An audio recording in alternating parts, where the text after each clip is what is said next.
There has never been a better time than now to come join the Bellisio Foods team. Bellisio has a new contract in place with plenty of awesome perks for their employees. From increased wages, access to the free health clinic, vacation after 6 months, and much more, Bellisio Foods is committed to putting their employees first. For more information or to apply, visit BellisioFoods.com/careers. Take advantage of these great new employee benefits and join the Bellisio team today. Visit BellisioFoods.com/careers to learn more. Comedy returns to Parks Edge Event Center just in time for Valentine's Day. Grab a loved one, your friends, and your family, and enjoy a night of food, drinks, and laughs with Karen Jaffe and Andy Frampton.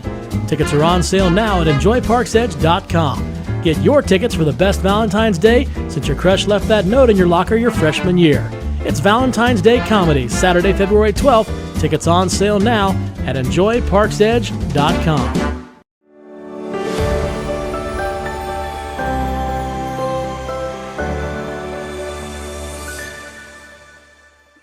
Well, good morning, everyone, and welcome to another edition of the morning show right here on Main Street TV. Of course, Jennifer here to start off our morning with, it's Thursday, which means our good friend Pete Wilson is here with the morning news update, and we're going to talk about that and also the weather and the weather. Okay, well, that's kind of the topic of conversation now. It is. By the way, one of the big box stores in town, I won't say which, because we don't want to promote one over the other. Yes. All out of bananas and milk as of 7 p.m. last night. Bananas and milk. Now, maybe other things too, but so we're not doing milk sandwiches. We're doing banana sandwiches. I guess. Or banana milk. I guess, or maybe they've restocked since then. Who knows? Maybe. Right. The run is on. Good grief! Everyone panic. Did you all see that thing that the Cincinnati chamber or whatever posted yesterday? Online, everyone was sharing. It was really funny. It was basically like, everyone panic, everyone go out, for every inch of snow, you should buy a loaf of bread. Like, it was just really obnoxious because it's kind of how people are right now. Yeah, that's just about it. Yeah. That's just about it. But anyway, hey, and by the way, the morning news update brought to you by Nia Henry, agent for Appalachia Realty. Got to mention that. And if you have anything real estate wise that you need questions answered, whatever, call Nia 740-418-4135. She'll actually answer the phone, not some call center somewhere. So there you go. All right. Okay. Well, we will go over some of the things that are happening or not. Should we say not happening Yes. or happening earlier? Yes. Because of the expected freezing rain, ice, and then maybe snow after that coming later today and on into the night and into tomorrow, perhaps. We need a word for snow, sleet, and ice all combined. Right. Well, we might Slice. We might get the whole cornucopia Slice. this time. I'm trying to. Okay. Well, start something. Stick it on social media, and let's see if someone runs with it. Mm-hmm. What can we combine all those words to be? I don't know. We need to think about that. We will think on that and then come up with do all that today, a new Scrabble word for there us you go. to work with. All right, but let's talk about what we know as far as what is not happening today, or the early dismissals and the closures and all like that, because a lot has happened just since the beginning of the morning, which for me was about 6:30. Okay. All right, Vinton County schools are closed. Also, CLA are closed. Those are the only two that are closed. Okay. We do have about everybody else on some kind of early dismissal. Some of those, one decision was made last night. The Oak Hill Union Local Schools, that announcement actually came out yesterday evening that they would be closing 2 hours early today. Now, keep in mind when we tell you the 2 hour early dismissal, depending on the district, and I assume it's the same for all of them, the early dismissal per building could be a different time because of when the buses arrive and when the school day starts and ends. But they're saying blanket 2 hour early dismissal for the following schools: the Oak Hill Union Local Schools, the Wellston City Schools, the Jackson City Schools. All will be dismissing 2 hours early today. Also, Wellston has announced there will be no after-school program today. They call that WRAP. That's the acronym WRAP. That will not be happening today. The Wellston City Building, Mayor Hudson has let us know it is closing at noon today. Okay. Also, there was to be a city council meeting tonight at 7 o'clock at the city building. They have postponed that, and they're going to have that instead next Thursday, February Sure. 10th, also starting at 7 p.m.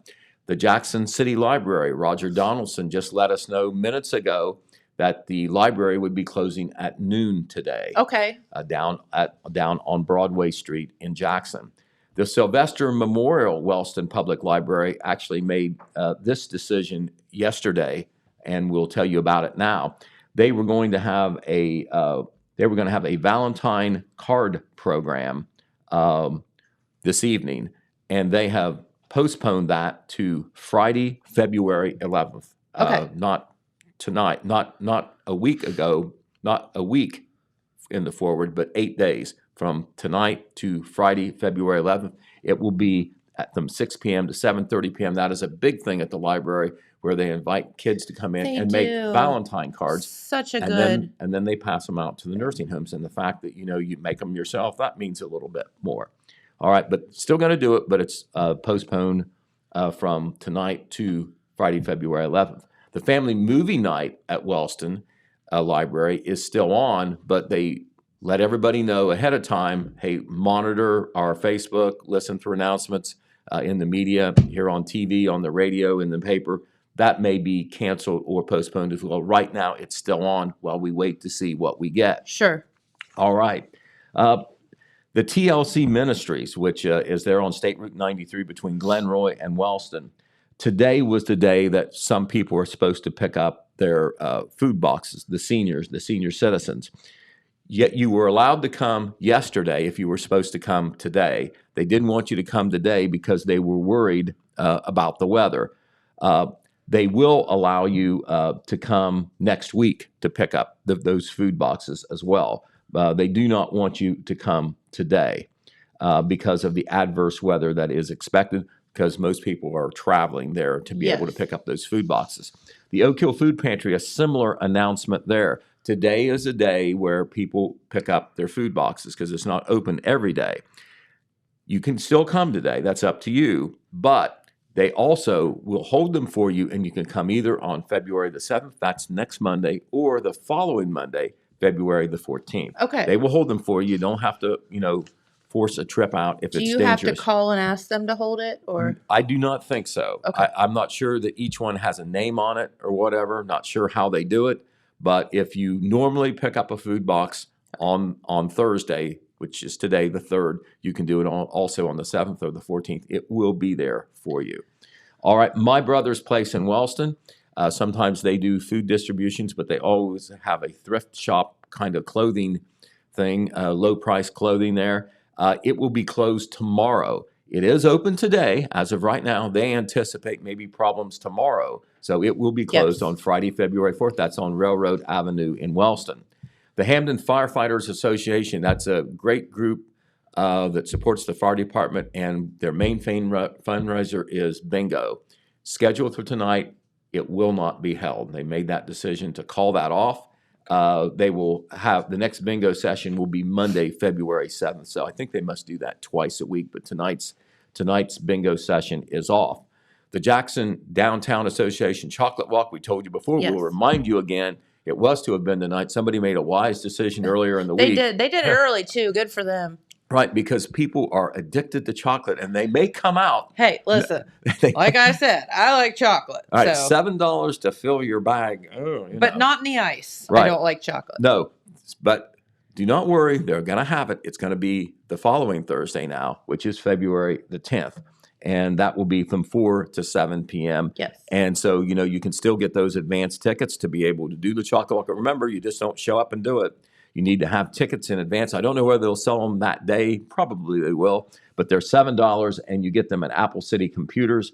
They're on Main Street next to the former Total Media building. And you can also call Julie Denny at Andrea's. I think she has something to do with coordinating everything. Yes. 740-910-2152. And we'll remind you about all that next week as well.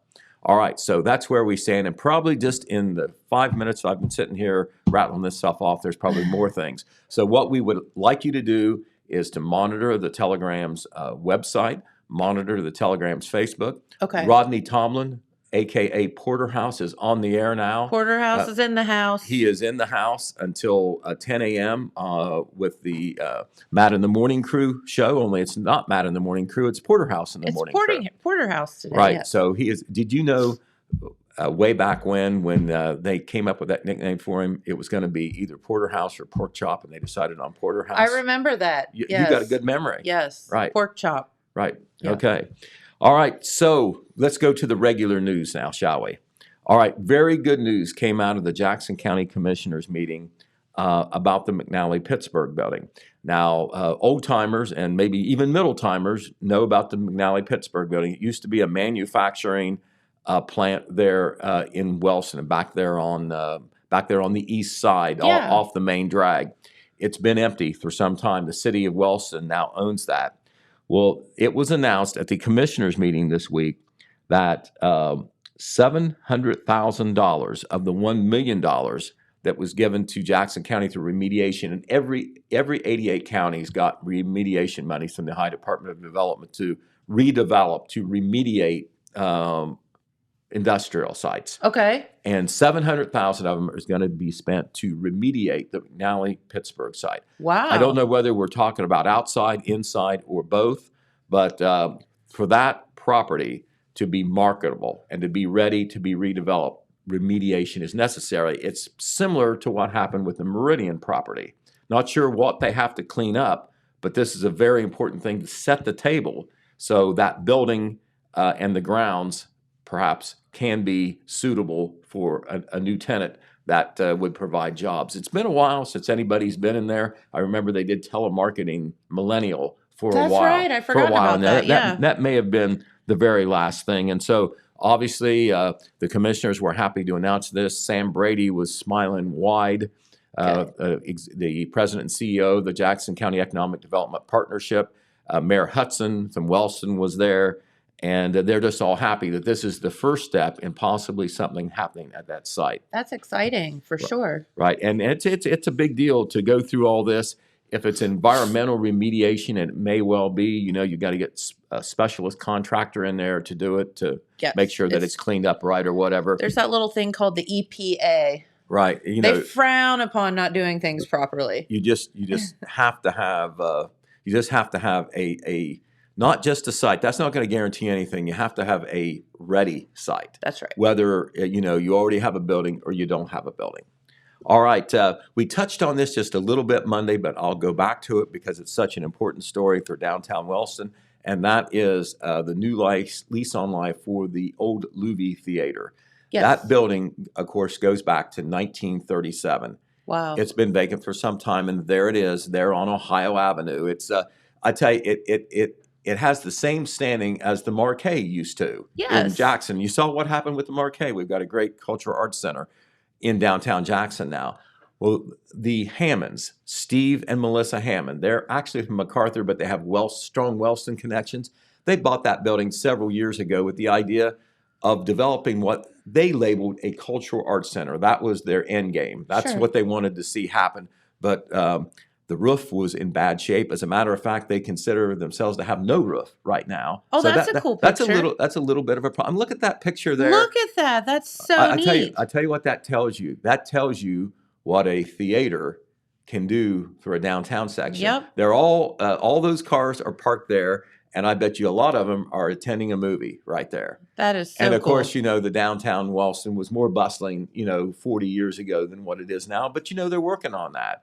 The city people are working on that. The new Main Street Association, and every now and then, there's a new specialty shop that opens. It's an ongoing process.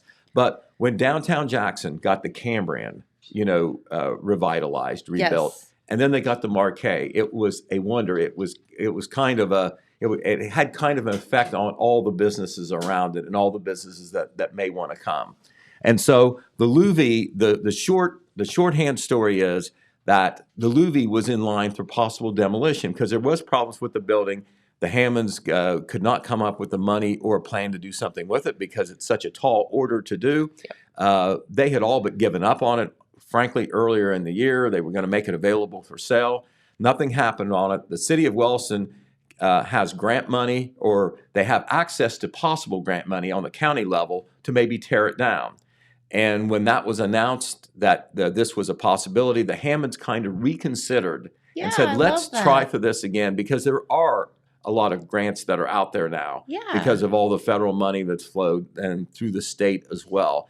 And so what the city did, the city doesn't want to see it demolished. They just don't want to see it sit there forever and ever without a roof on and deteriorating. And so they said, come up with a plan, in 30 days. And we know it may take some time, but come up with a plan so we know that something may happen, and we'll give you every chance to develop it. And the Hammonds have jumped on that opportunity. I know they met earlier in the week with the Ohio governors of the governor's department of Appalachia that John Kerry runs, and he is, of course, former Wonderful. Mayor and Yeah. Wellston resident, to come up with a plan, maybe some guidance, or even some avenues to funding or whatever. Don't know what happened there, but that was one of the first steps they did. They also have formed or are forming an LLC to get a 5013C status. Perfect. That will be a springboard, they hope, to get private sector donations, because then those donations are tax deductible.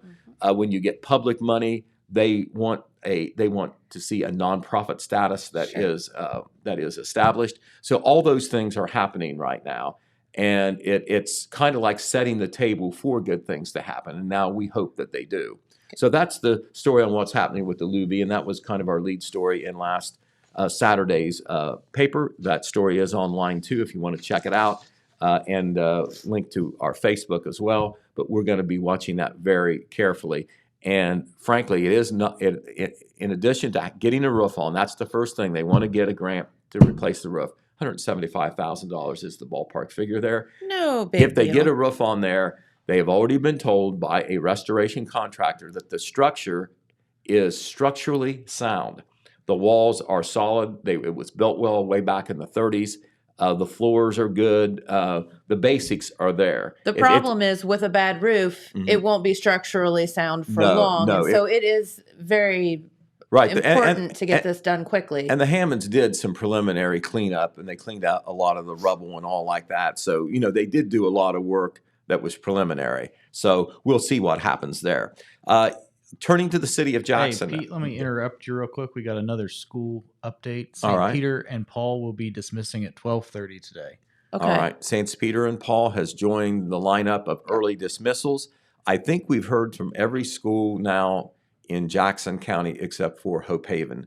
And I did check on Hope Haven just before, I came on the air here, and had not seen anything. Buckeye Hills Career Center had seen nothing there, but obviously, their attendance is affected by the local schools because of busing. So, maybe something is in line there. We just haven't heard about it yet.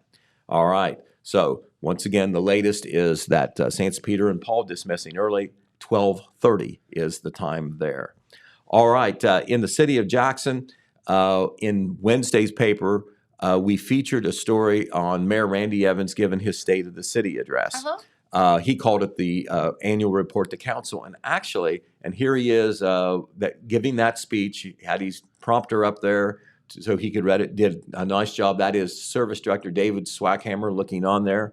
We had part one in Wednesday's paper. We have part two in Saturday's paper. And basically, it was kind of a dichotomy.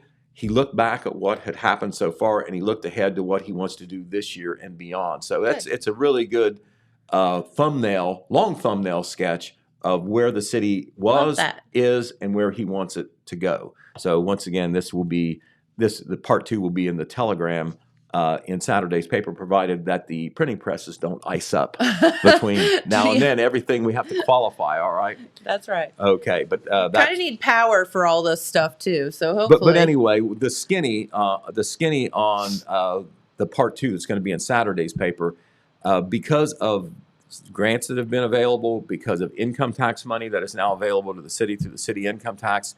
They have a more paving plan this year than in the past, than in last year. Last year was the first year of the paving program. It will go from about $650,000 worth of paving to maybe around $1 million. So that's a lot of paving. Maybe not as much as you would think for $1 million, but I think they did like 8 streets or sections of 8 streets. And honestly, they were able to do a little bit more than they had anticipated, and that never happens. No, So that was I fantastic. think the bids came in $150,000 less than what they had anticipated, so they were able Yeah. to add a couple. Worked out real That well. was really They're good. also doing paving up in Fairmont Cemetery as well. But by the time that they go through the whole circuit, and Randy Evans is guessing 10 years, everything will be paved, and then he'll say it'll be time to start over Then again. we'll start again. Right, exactly. All right, okay. On the criminal justice front, we have a couple of stories to talk about. This was one where the Jackson County Sheriff's Department was the main agency, but they did have support from the Jackson Police Department, from the State Highway Patrol, and from the Ross County Sheriff. Ross County Sheriff let the Jackson County Sheriff and local law enforcement know that that a young man had with him a young lady, a teenager, a juvenile, who was a runaway. And they were looking for her, and he had her. He was in his 30s. All right. I don't know whether it's a kidnapping thing by law or not, but she shouldn't have been with him. Yes. Maybe she wanted to be with him. But anyway, they were looking for him. They came into Jackson County. There was a little bit of a pursuit, or at least where the sheriff's office was following them. They had them in their sights. This was last weekend. The police department got involved as well. They were able to capture the man and the young lady near the Jackson County Motorcycle Club, just outside town off Clubhouse Road. The gentleman's car actually rammed into the gate there. He ran off afterwards. They were able to chase him. He was trying to hide in a small cave. They found him minutes later. The sheriff's office and the police were there too. And the young lady was still in the car. So she was returned back to Ross County. And the young man faces multiple charges in Ross County as a result of that. Also, in the city of Wellston, this involved the sheriff's office as well as the municipal court probation officers. We know that fentanyl is perhaps the most dangerous of the opiate drugs. It can be very deadly. It's deadly to the touch. I understand. Much, yes. Well, like a pin drop of it. Anyway, the probation department did one of their searches of probationers because they had information about possible drug trafficking. This was in Wellston on North Illinois Avenue at the residence of Freddie Matthews. He's 49 years old. And this occurred a week ago, or this occurred last Friday, January the 28th. And there was suspected drug trafficking there, and they did a search, which is allowed with a probationer. You can do random searches. That's part of the terms of probation. And you know what they found? Hypodermic needles, button baggies, digital scales, a 9mm handgun, cash, and moments later, Matthews was served with a seizure notice for his 2005 Ford Mustang, another 9mm handgun that was there, and the cash that was discovered during the search. And they have charged him with a 4th-degree felony, trafficking in drugs, and in this case, the drugs are suspected to be fentanyl. Now, you know, they'll do the chemical tests and everything to confirm that that's what the substance was, but they accuse him of making multiple fentanyl sales wherever. But anyway, that gentleman lives in Wellston, and he is now arrested and faces those charges. All right, speaking on the good side from the sheriff's office, we wanted to tell you about this last week, but the news was so busy I didn't get to it. But it's a thing the sheriff does every year for his employees, and there's no county money involved, no sheriff's office budget involved, but he basically throws a buffet dinner for them out at Rowdy's. Yeah. On one of the evenings, Rowdy's isn't open anyway, because Rowdy's is open 3 days a week. Anyway, they have the buffet there, and then he uses it. He allows the employees to bring immediate family members, and after the buffet dinner, he gives out awards. A lot of awards. Some of them are rather routine, you know, attendance awards, good conduct awards, those sort of things. But there's some very special awards too. In this case, there was a Deputy of the Year award, Dispatcher of the Year award, and Corrections of the Year award. And these are the main honorees here in this photo. That's Ted Frazier on the left, the Jackson County Sheriff, and pictured with him are the dispatcher of the year, Elaine Cox, the corrections officer of the year, Captain Tabitha Sprague, and the deputy of the year, Nick Spangler. All right, that picture that we have up now is actually the I was going to say that's not Elaine. That's the lifesaver people. Okay. And they are Jason Wilson, who is a deputy, and Joseph Osborne is a deputy, and Keith Copus is a deputy, and that is indeed Ted Frazier on the left. There we go. Here are the other awards. Okay. They called it the Big Three Awards because it's the Deputy of the Year, the Corrections Officer of the Year, and the the Dispatcher of the Year. And once again, they are. Let's see. We've got Elaine Cox, the Dispatcher of the Year, Tabitha Sprague, the Corrections Officer of the Year. That's Tabitha on the left. That's Elaine in the center. And then on the right is the Deputy of the Year, Nick Spangler. I'm not sure how they pick it. There may be some peer review involved in there, but I know the higher-ups at the Sheriff's Office, and certainly Sheriff Frazier, has a say in who gets those top awards. So congratulations to all of them. And this is something that the sheriff and his wife, who also happens to be the county coroner and a medical doctor, Dr. Alice Frazier, does for those employees. So very, very nice thing that they do. That's awesome. All right. Of course, in January is a month of transition. New people go into office after they've been elected in the recent general election, and this was the case in Oak Hill earlier in January. And Oak Hill Mayor Paul McNeil administered the oath of office to the new councilman, who is Brian Trotter, and also the re-elected council members. The new elected council member is Brian Trotter, and the re-elected council members are Jennifer Hughes, Terry McCain, Jody Falk. So we congratulate all of them, and here they are in a picture. Wearing the flannel shirt with his back to us is Paul McNeil. Then you have Jennifer Hughes, Terry McCain, Jody Falk, and on the far right, that is the new face on Oak Hill Village Council, Brian Trotter. Oak Hill Village Council meets twice monthly, 6 p.m., the second and fourth Tuesday of each month. So good luck to them for the year. All right, we've talked a lot about the Lady Vikings, and we should. They went to the state tournament last year. They're having another great year this year. That's so good. Right, and I believe that tonight they were supposed to try to clinch an outright TVC Ohio championship. I'm guessing that game may not be played. We haven't heard that for sure. But if they would defeat Alexander tonight, the Lady Vikings, Coach Brent Jones and his girls, they will win the TVC Ohio title outright. I think even if they lose, they would share of the title. But for 4 years, this group of seniors has made the Vinton County Lady Vikings a very special basketball team.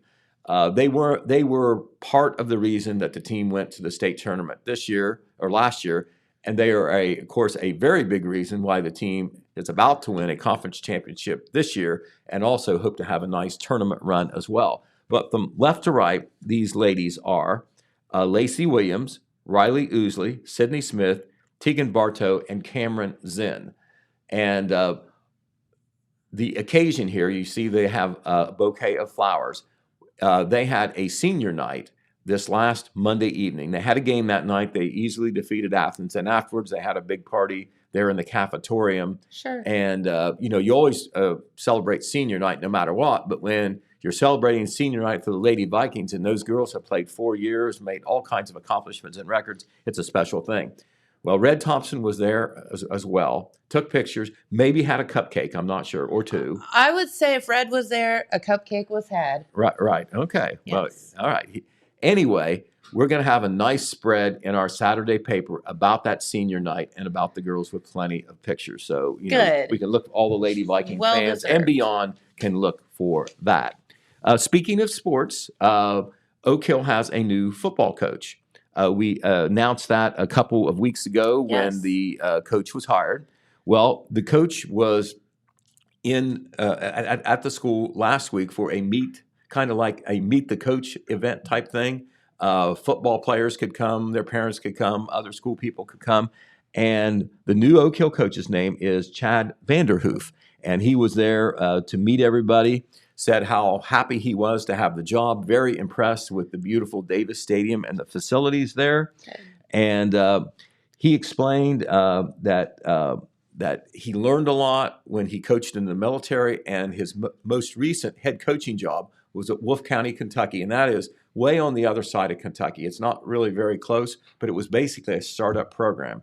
And when you start with a small school in a startup program, I mean, you're learning as well as teaching. And Yes. it was a great experience for him, and he will use that experience, I'm sure, to help try to rebuild, the Oak Hill program. But he said that the football program where he was at was in a basketball-rich school. They didn't have very many kids, but, they made it happen. And he said that his goal at Oak Hill will be, of course, he'll have to, learn the players and all like that, but he would like to have kind of like a passing type team, a high Sure. school the last 10 years, they pass almost as much, some of them, as some of the college and pro Yeah, teams. absolutely. And so he would like to shoot through this, and he believes very much in a program approach where he has hands-on attention with the lower levels and even the elementary school kids. Good. So that the future Oaks will be ready to be That's right. Oaks when they become freshmen through seniors. All right, so what else do we want to talk about here? All right, COVID-19. I'm Now, sorry. Pete, I I was going to say, you asked the question. Evidently, that was rhetorical. it was rhetorical because I have a duty, a professional and ethical duty to spew this news. He said good or COVID bad. and duty in the same sentence. Yeah. That's very fitting. Right. Okay. Well, anyway, in the latest report from Benton County, and Yes. I haven't seen a new updated report from Jackson County, so I know people, that begs the question, what's going on there? But in Benton County, there were 2 more COVID-related deaths in the last reporting period. This was last week, I believe. These figures came out this Tuesday. But two new COVID-related deaths. However, the latest report shows 145 active cases and 9 related hospitalizations. These numbers are better than last week, so we hope. Hey, that's we hope good. we maybe got a good trend going. The last week, there were 188 active cases, so 188 active cases in Benton County down to 144. Also, there were 13 virus-related hospitalizations. This last report, there were 9. So that sounds pretty good. The Benton County Health Department also wants to let you know that they do have a vaccination clinic. There are still appointments available for this Saturday, February the 5th. Also, they do regretfully report that they're out of COVID-19 test kits. The local health departments and some other local entities get these test kits. Mm-hmm. There's such a demand, they don't last. Right now, they're out, but they do want to remind you about dialing up that federal website now to order COVID tests. You can get up to 4 per residence. That is at www.covidtest.gov, and that is a federal website. And I know you've done that, and it worked, didn't did. it? Well, yeah, except for I haven't got my test yet. But Was that a week ago I or more have than a week faith. ago? I don't know. James, when was that? Do you remember? It's probably been close to 2 weeks, 2 weeks? now. Yeah. I would say. Okay, all right. Yeah. So I would expect that they should be arriving soon. Okay. So when I get them, I'll let you know how they come, what it looks like, the package, and all that stuff. Right, and I hope they come with very good instructions. So there's some people who probably have never, So- they haven't heard about, let alone tried a self-test. That is a thing. It's super bizarre. The self tests don't have instructions with them, like Okay. on the box. Well, it's not like something we learned to do at school. No. Or at home. So unless you, so like I know when I went to the Jackson Library and got a couple of tests, they had a printout and it's step by step, very, very good, step by step on how to do it. So, those are, if not worst case, just YouTube it or Google it or something and the instructions will come up. Right. It's not hard, but yeah, there are no instructions on the box. It's really weird. Okay. All right. Really, really weird. All right. Well, the Jackson County Health Department also put out a news release since we were on the news last about the new guidance on what to do on quarantining, and this is a big thing. And I know they're taking the lead from the High Department of Health and probably beyond them, the CDC. And it's a kind of a moving target type thing, but you shouldn't be too skeptical about that because we keep learning more and situations and things change. And these variants from the first wave of the COVID-19 to the Delta to the Omicron, they're all a little different in how they've affected us. But the recent change on the quarantine and isolation instructions reflect the reality that we're not going to be able to control or end the COVID-19 pandemic. Sure. All right? Okay. They still are pushing immunization. That's the thing that is the most important. However, now here's the new guidance. The Jackson County Health Department, and this is coming from the Ohio Department of Health, is no longer asking healthy people to quarantine after exposure anymore. So, Jennifer, if you had COVID-19 and, I was within 6 feet of you, technically I should quarantine to be sure. That's the old days. That was the old days, right. Yes. As long as I'm healthy and I haven't had a positive test to show otherwise, I'm okay to continue. To continue to go to work, go to the store, be around people, etc. Live my life normally without any controls or restrictions. Good. And this is a big thing for large groups, schools and athletic teams like that. A lot of work environments. Because, you had a team or maybe even a classroom put out a commission because maybe 1 or 2 people had COVID-19. That's right. So, this is a big thing. They're also saying healthy people, they're asking healthy people to quarantine after, they're not asking healthy people to quarantine after exposure anymore. They're asking schools to do the same thing with the students and their staff. The same thing goes through businesses and employees. They should report to work as long as they aren't feeling sick and they haven't tested positive. That could mean something good for your business as far as not having employees sidelined. Speaking of, now I have to sneeze. Okay. Pete, you're making me have to sneeze. Sorry. Go ahead. Turn your head and do it. I think I got it. Okay. Pickles. Wearing a mask is still recommended, particularly after a known exposure. It is up to each individual to make the right decisions to stay home if they're feeling sick. They should wear a mask and they should seek out testing if they're able to after a known exposure to COVID. So wear a mask to be safe, they say. I know there's a lot of opinion always on the mask, but wear a mask to be safe. And if you do feel sick, stay home at least until you get a test to show that it's not COVID-19. Good. All right. Okay.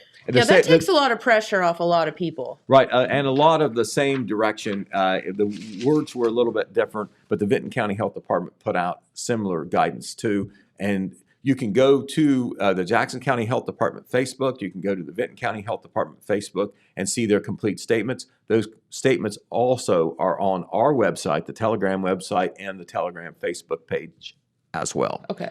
All right.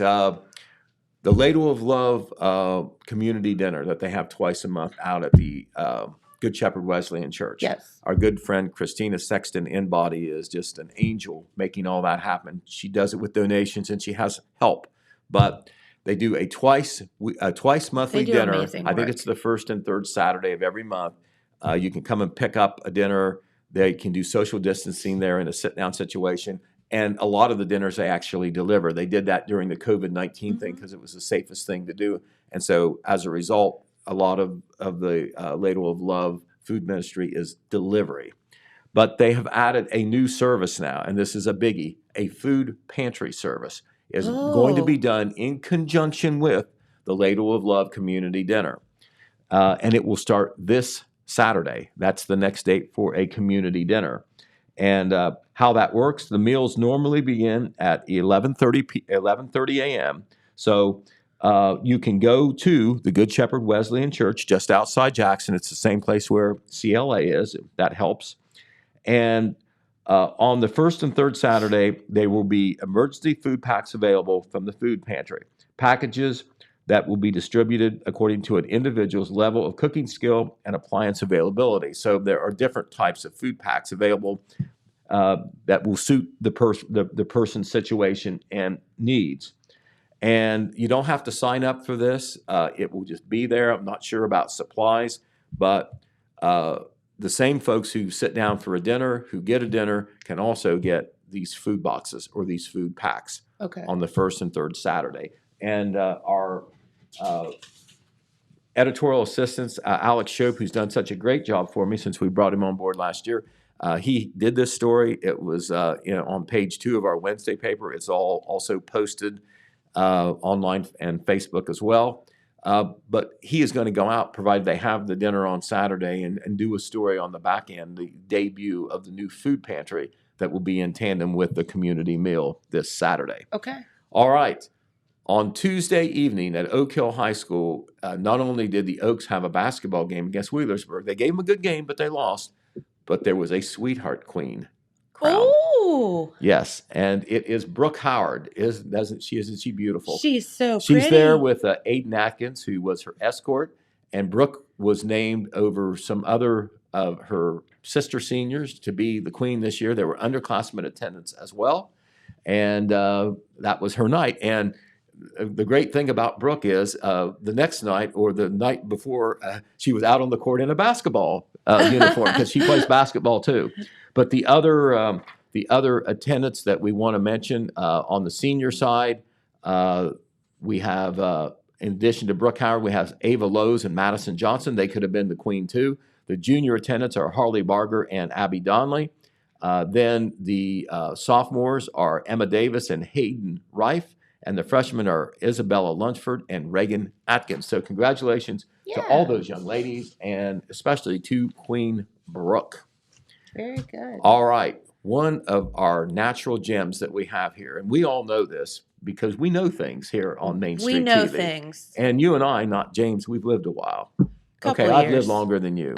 But Lake Catherine is one of our great gems. Oh, absolutely. People outside Jackson County know about Lake Catherine. Yep. And the locals who are in the know about Lake Catherine. It's off the beaten track. You got to go down a township or county road to get there in Liberty Township.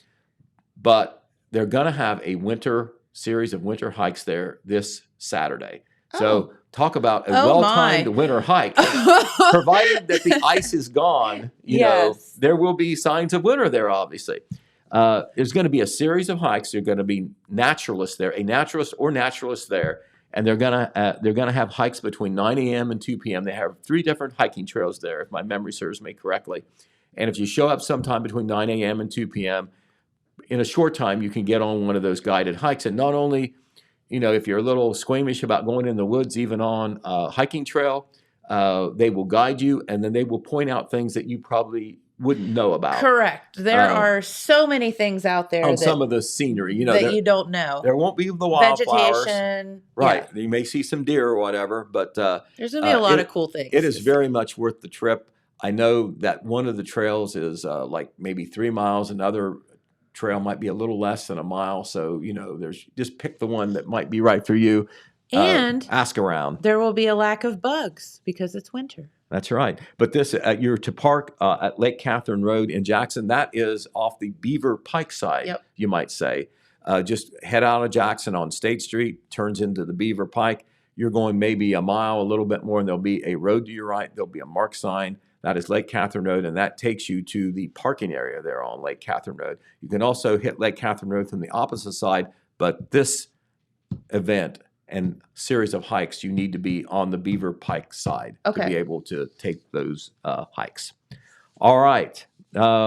We also want to tell you about an event that's coming up, and I know you're going to learn a whole lot more about it tomorrow, but it's a fundraiser in memory of Bart Wiseman. That's right. The famous singer who we lost way too early, just a couple months ago.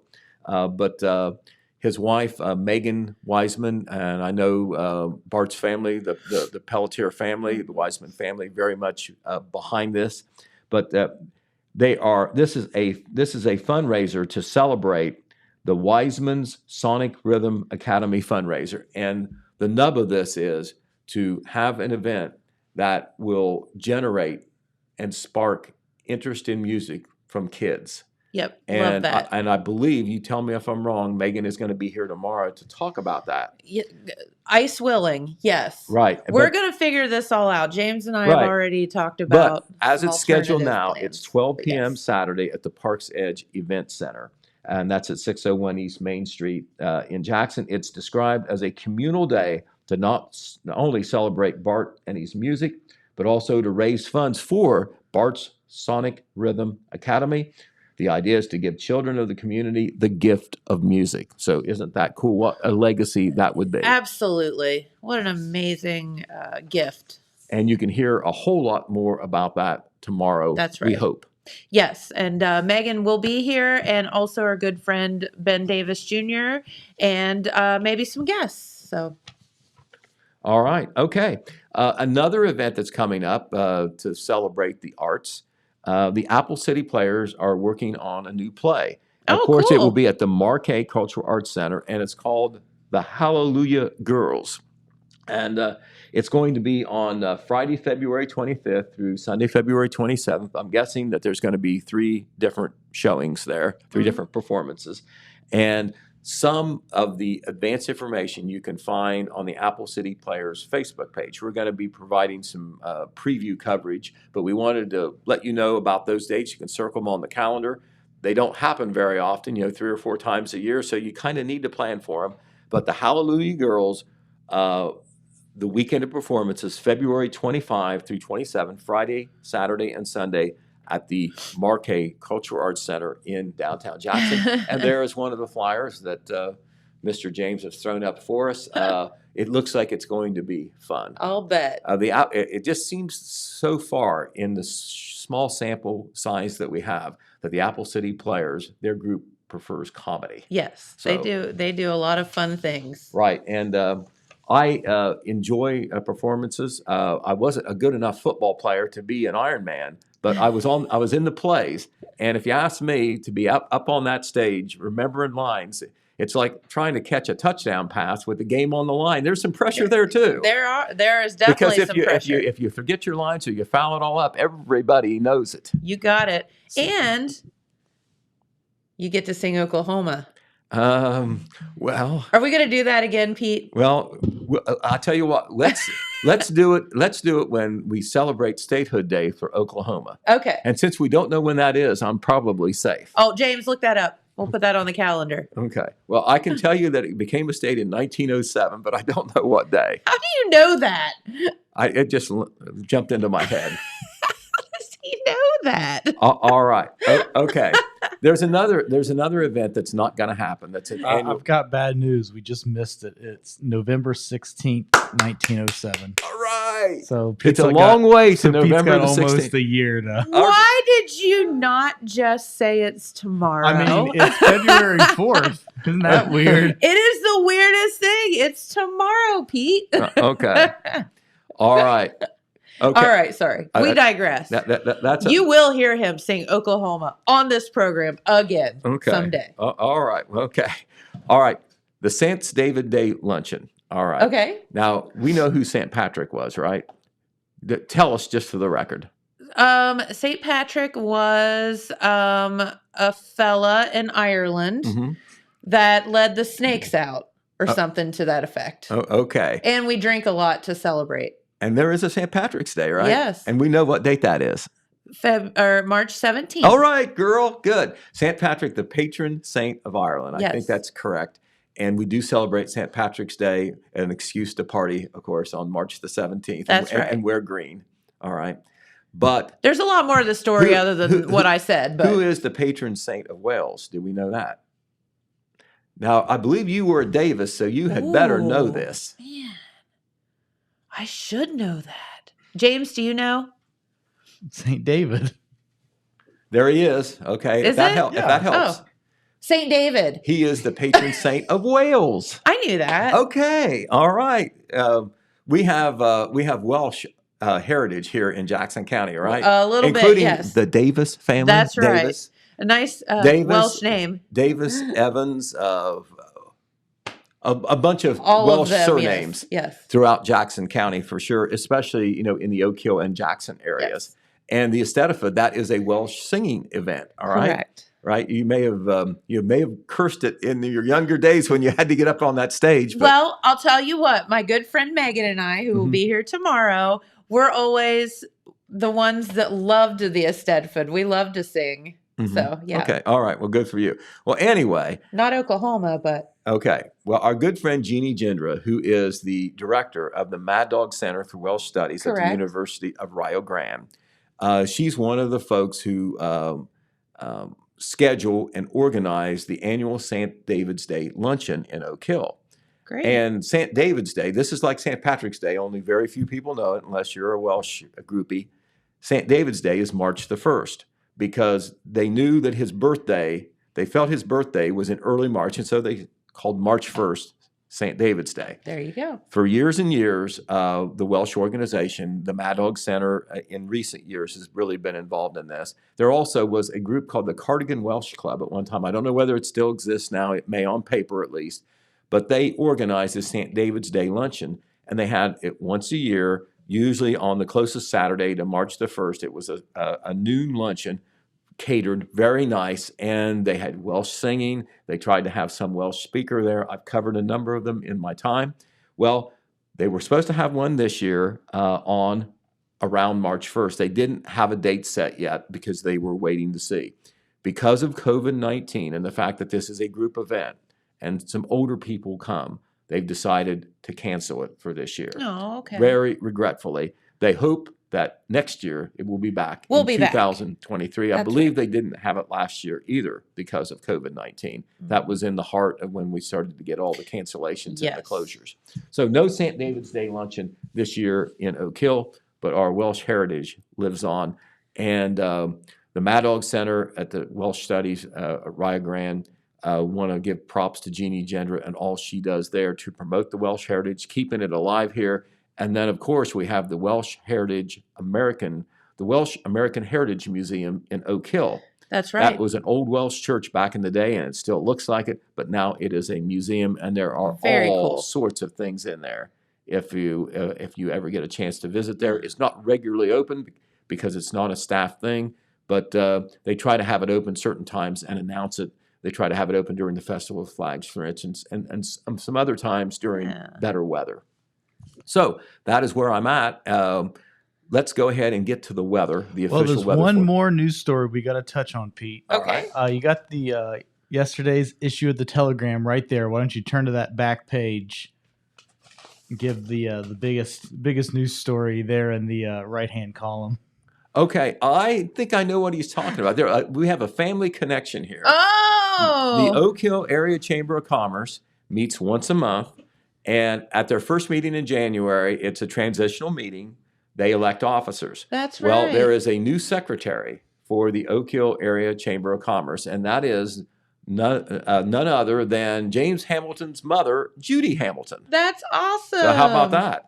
And Cool. her husband and James's dad, Richard, a very loyal member of the chamber as well. They always come to the meeting. So she was a very predictable person to be appointed secretary. Sandy Borden, who we know real well, and she's been a very loyal member of the chamber Yes. for many years. She's been secretary for many years. She is retiring from things. She still works at Hope Havens, but she's backing off some of her community activities because her husband has retired as the police chief down at the University of Rio Grande. And so they needed a new secretary, and Judy stepped right up. She always comes to all the meetings. Thanks, Mama Judy. Right, retired teacher for the Oak Hill schools, and Richard is retired as well from the Oak Hill schools. So they spend a lot of their time giving back to the community. Also very good members of United Commercial Travelers as well, which is a group that does good things in the county as well. So congratulations to Judy on being the secretary. Yay. And the Oak Hill Area Chamber of Commerce is kind of like in Jackson, the Rotary Club or one of the service clubs. They do a lot of service because there stuff. isn't a Rotary or Right. a Lions Club in Oak Hill. And so the chamber not only, looks after the businesses, but they do some community projects, and they look to do some things really promoting Oak Hill.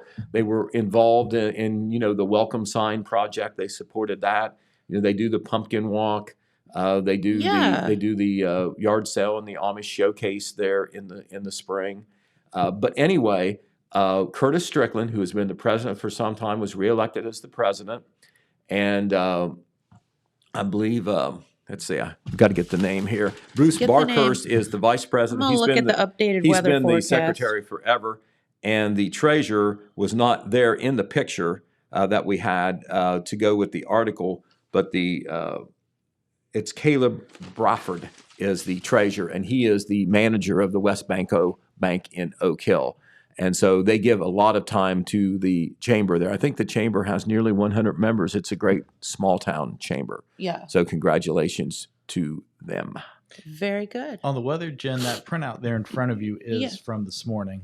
Okay, so I was wondering I don't know if it's changed any since then. I was looking at Cincinnati's weather because obviously, Cincinnati, it comes our way. Usually works that way. Yeah. So it looks as if, and this is what I kind of was reading this morning. So Cincinnati is already getting freezing rain. For some reason, they're saying freezing rain and then it turns to snow this evening in Cincinnati. But they're calling for us to have rain early today and then freezing rain later and then snow after that. So this is either a very, very slow moving storm or something. So, but here is what our weather forecast calls for. And I do believe, so if you're traveling toward Cincinnati, you're going to go right into the belly of the beast and you need to watch that. Today, our forecast is calling for cloudy skies, of course, rain likely, highs around 40 degrees with wind chill values as low as 24. Chance of rain today is at 100%. It was pouring on me when I came in this morning. Then sometime today, whatever time that may be, the temperatures are going to drop, which means that rain will turn into sleet and snow. So here's where it gets a little dicey is, are we going to get ice? Are we going to get sleet? Are we going to get snow? Or what did we decide our word is? I don't know. Sleet. You had several versions. Anyway, so should start late afternoon, I would guess, and then turn to snow into Friday morning. Right. Well, the latest thing, I just called this up on my phone. I've got 34 degrees now, so we're getting very close to freezing. We are definitely when getting I woke close. up early this morning around 5:30, it was 43. I was going to say 43 is what Jamie told me. Right, this morning. exactly. Well, anyway, the latest on my phone is, and it keeps changing, and it'll probably change as soon as we go off the air. Stick your head out the weather window. Changes from rain to freezing rain at 3 o'clock. 3 o'clock. And it's been anywhere from 2 to 4 since I've been looking at it this morning. Currently, it says 3, and then it says anywhere from 90 to 100%. Most of them are 100%, all the way through the night of this particular date to midnight. At midnight, the temperature will be 27 degrees, and that is when it converts to snow. Okay. I would think it could do that before then because it's going to be below freezing this evening. Just depends on these temperatures and what they do, Pete. But the main thing is, here's the deal. If we get ice, any amount of ice, the tiniest amount of ice can obviously cause power outages because I forget what they said, but it's like, a quarter of an inch of ice is like 800 pounds, like hanging on a electric line. So it's just, who knows? We don't know exactly, but be prepared for power outages tonight. If you're prepared and nothing happens, cool. Who cares? But if you're not prepared, that could be problematic. Yeah, you better have a plan B for being marooned in your house without heat, or a plan to go somewhere. And remember, traveling may be very difficult because, when we're talking about, it's one thing to try to drive in several inches of snow. It's another thing to be out there in a virtual skating rink. Yes. Whether you're walking or you're driving, and frankly, it'll be more dangerous then. Yes. And people just aren't used to driving, in those circumstances. Well, I just don't, 4-wheel drive doesn't really matter when it's an ice rink and like, you can't stop either. Right. Yeah. Well, so, obviously the advice is if you can get home and stay home, by late afternoon, that would be a very wise thing. I would think and so. It's up to you to find the bananas and the milk. That's right. And if you can find bananas and milk, let us know and we'll pass it along. Yeah, but, we have 3 left at home and the price just went up. But no, seriously, just be careful. Check on your friends and neighbors. If you have power and somebody doesn't, maybe offer up for somebody to come over and visit or, whatever. Let's just be kind to each other right now. Right. Okay. Well, it's good that the Super Bowl is not this Sunday, but the next Sunday. They Correct. couldn't get Joe Burrow out to Los Angeles with all I these know. flights being canceled. What would we do? I know. So, but okay, so here's the deal. Weather pending. We'll be here tomorrow, and if not, weather pending, we'll hopefully be able to still have Megan and the gang on the show tomorrow. So we're just going to play it by ear, but we'll do the best we can to get it on. And we do urge you, on our media platforms of the Telegram, Facebook, and our website. We're going to share this information, update it regularly, and it's free of charge. So that's one way where we hope that in one place you can keep up with what's going on or what's not going on. And the best thing to do is stop looking at the weather on Facebook. Okay, just saying. All right. That's just my advice for the day. So unless it's a United States National Weather Service post, maybe. Correct. And But even once a it couple of those starts snowing, disagree. you have to take a picture of the snow and let everybody on Facebook know that you are aware that it's snowing. You're aware that it's snowing. Yeah. Yeah. And okay, I've literally seen people drawing graphics. Mhm. Like, you are not a meteorologist. Stop.